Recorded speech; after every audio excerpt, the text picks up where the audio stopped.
सुखदेव जी महाराज उत्तराखंड परिचित को किनारे बैठे।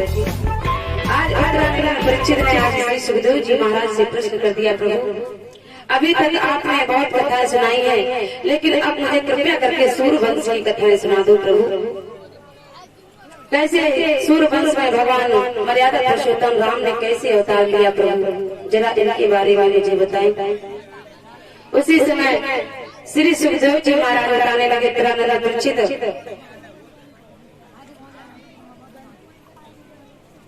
श्री सुखदेव जी महाराज बताने लगे, उत्तराखंड परिचित आज सूर्यवंश में अनेक प्रकार के राजा हुए हैं। महाराज भागीरथ के वंश में आगे चल करके महाराज सुदांग हुए, सुदांग के महाराज खटवांग हुए, खटवांग के महाराज दीर्घायु हुए, दीर्घायु के महाराज रघु हुए, रघु के महाराज अज हुए, अज के महाराज दशरथ हुए।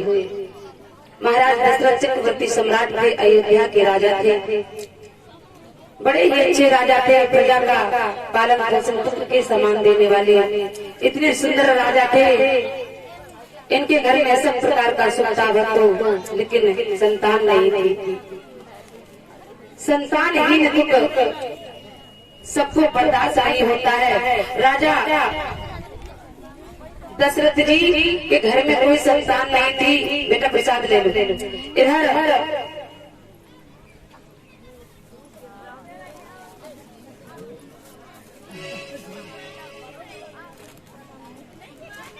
इधर क्या हुआ, जैसे ही इनकी संतान नहीं हुई तो राजा दशरथ कहाँ जाया करते थे सभा में बैठने के लिए, इंद्र के यहाँ। इंद्र के यहाँ बैठने जाते थे राजा दशरथ।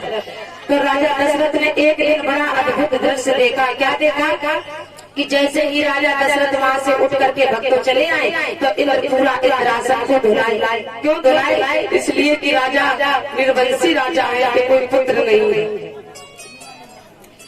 एक दिन नारद जी के द्वारा पता चला दशरथ जी को कि इंद्रासन धुलाता आजा उठ के चले आते, तो बड़ा दुख हुआ, बड़ा दुख हुआ। तो गोस्वामी तुलसीदास जी ने लिख दिया है रामचरितमानस में कि एक बार भूवत मन माही और भई गिलानी मोर सुत नाही। एक बार क्यों लिखा? एक बार ज्यादा चिंता हुई। कब? जब इंद्र ने इंद्रासन को धुलाया। जब ज्यादा चिंता हुई। और कहते हैं भक्तों, जीवन में अगर किसी प्रकार की चिंता हो तो संसार के लोगों से कभी मत रोना। संसार के लोगों से अपनी वृथा कभी ना बताना। हाँ, अब तुमने बताया तो जिज्जी हमें ये को दुख है, वो दुख है। उतने दिन में जिज्जी कह दिया, हाँ बहनी हम तो देख के बड़ा दुख हुआ, इतना दुख है, हमें तो बड़ा दुख है। हाँ, और जैसे तुमने पीठी घुमाई सोई जिज्जी का कहेंगे तुम यही लेके मर भी लगे इसी मरे हो।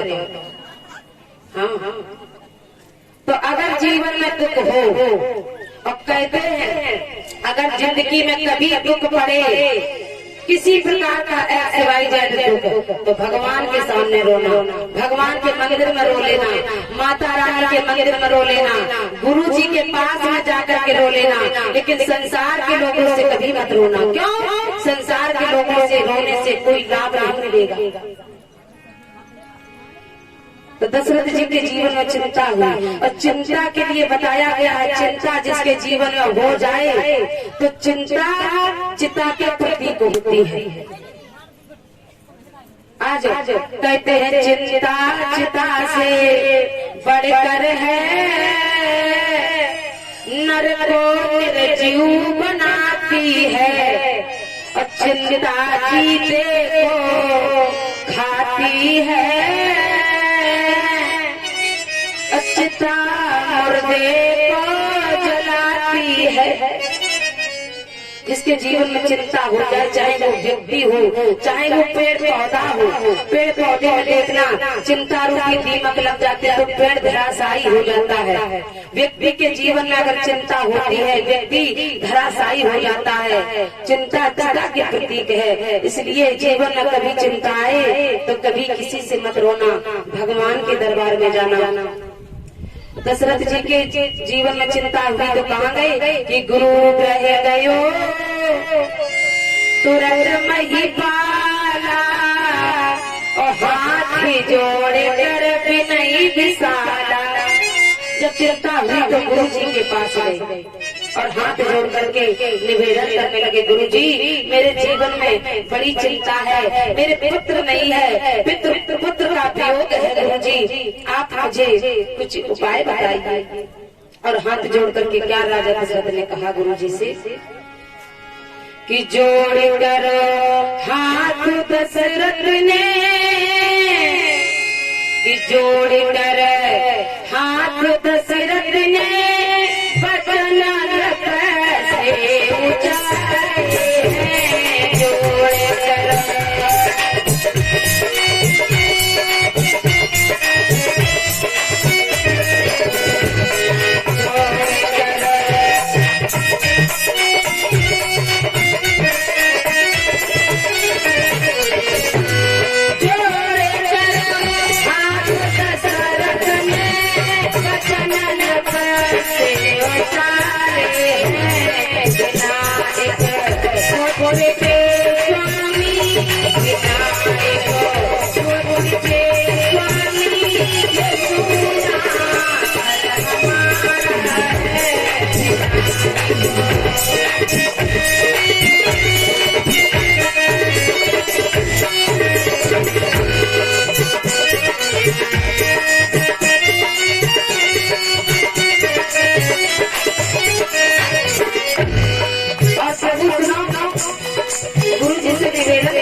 राजा दशरथ ने गुरु जी से वचन की उचारे अपनी और अपनी बीती बताई। गुरु जी हमारे जीवन में कोई पुत्र नहीं है। उसी समय गुरु जी ने पंचांग पलट करके देखा, खोल करके देखा, कहा बेटा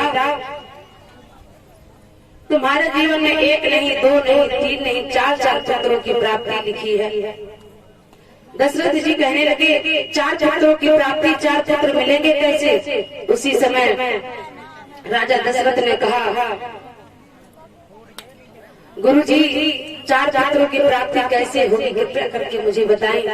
उसी समय आज वशिष्ठ जी ने कहा, देखो दशरथ, तुम श्रृंगी ऋषि जी को बुला लीजिए और श्रृंगी ऋषि के द्वारा पुत्रेश यज्ञ कराइए।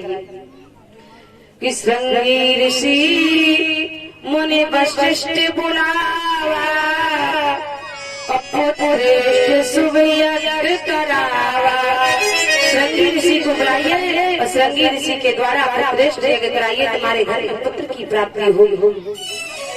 आज श्रृंगी ऋषि को बुलाया गया, बड़े बड़े विधान के अनुसार पुत्रेष्ठ यज्ञ करवाया गया। जैसे ही पुत्रेष्ठ यज्ञ हुआ भक्तों, विधि विधान के साथ में, आजकल के जैसे नहीं, हाँ, बड़े विधि विधान के अनुसार में यज्ञ हुआ।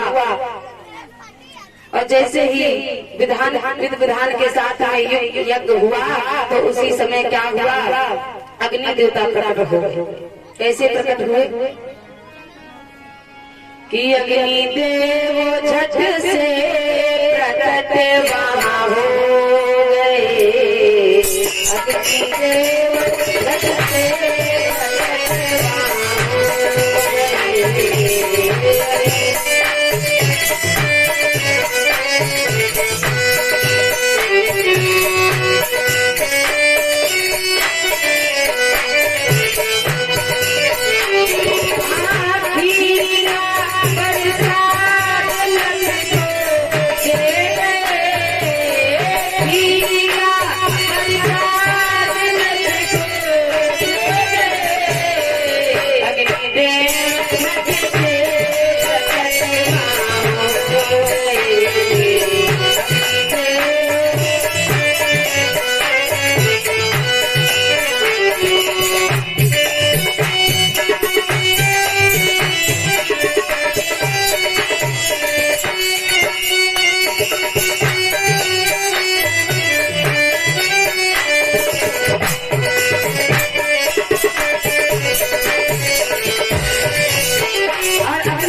नहीं आ रहे जनरेटर चलाओ जाओ। प्रेम से बोलो गोविंद भगवान की। आज जैसे ही अग्नि देवता प्रकट हो गए तो आज खीर का प्रसाद दिया और दशरथ जी से कहा जाकर के अपनी तीनों रानियों को देना। जाकर दशरथ जी की 3 रानियां हैं, केकई, सुमित्रा और कौशल्या। तीनों रानियों को प्रसाद आज वितरण किया। ये अग्रभाग कौशल्या और उभय भाग आधा कर लीना।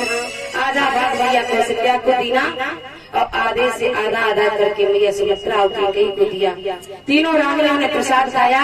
तीनों रानियों को ऐसा लगा कि मेरे गर्भ में कोई आलोकित ज्योत जैसी प्रवेश कर गई हूँ। आज तीनों रानियां गर्भवती हो गई। धीरे धीरे समय व्यतीत होता चला गया। एक दिन भगवान ने चतुर्भुज नारायण ने आज मैया कौशल्या को दर्शन दिया। माँ, मैं तुम्हारी गोद में आना चाहता हूँ। अयोध्या वासी मेरा दर्शन करना चाहते हैं, इसलिए माँ दरवाजा खोलो। मैया ने कहा, बेटा जब आते हैं तो छोटे होकर के आते हैं। आप तो चतुर्भुज नारायण से लग रहे हैं। बेटा होते हैं तो छोटे होते हैं। उसी समय भगवान छोटे बन गए। मैया ने कहा, बेटा अभी कमी है। और क्या कमी है? आपके 4 हाथ हैं, 2 हाथ करो। उसी समय भगवान ने 2 हाथ गायब कर दिए। 2 हाथ के हो गए। मैया ने कहा, बेटा अभी कमी है। छोटे बालक होते हैं ना तो निर्वस्त्र होते हैं, आप तो वस्त्र पहने हो। उसी समय भगवान ने क्या किया, वस्त्र भी गायब कर दिए। मैया ने कहा, बेटा अभी कमी है। छोटे बालक जब आते हैं ना तो रोते हैं। उसी समय भगवान रोने लगे। सुन वचन सुदाना सुन वचन सुजाना रोधन ठाना, हुई बालक सुरभूपा। भगवान रोने लगे। जैसे भगवान रोने लगे, आज अयोध्या में हलचल मच गई। कौशल्या मैया ने एक पुत्र को जन्म दिया। कुछ क्षण के बाद में मैया कैकेयी ने एक पुत्र को जन्म दिया। कुछ क्षण के बाद में मैया सुमित्रा जी ने 2 पुत्रों को जन्म दिया। आज तीनों रानियों ने 4 पुत्रों को उत्पन्न किया। आज चारों भैया जैसे ही अयोध्या में आए, खुशियां बजने लगी, बधाइयां बजने लगी। सारे ब्रजवासी मंगल में डूब गए। सारे ब्रजवासी बधाइयां गा रहे हैं, नाच रहे हैं, कौशल्या मैया को बधाई दे रहे हैं। आइए हम आप भी बधाई भगवान के जन्मोत्सव में मनाएंगे।